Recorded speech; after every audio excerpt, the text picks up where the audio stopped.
లక్ష్మి అనేటప్పటికీ మొత్తం అందరం కూడా ఖచ్చితంగా పూజ చేసే రోజేది అంటే శ్రావణ మాసంలో వచ్చేటటువంటి పౌర్ణమి ముందు శుక్రవారం వరలక్ష్మీ వ్రతం.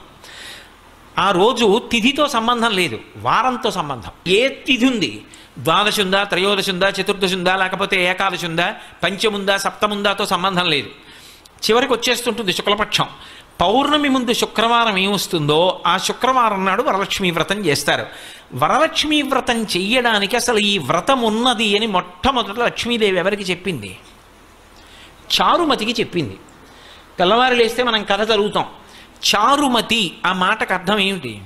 నిజానికి అద్భుతమైనటువంటి పేరు, ఆడపిల్లలకి పెట్టడానికి పరమయోగ్యమైనటువంటి పేరు చారుమతి.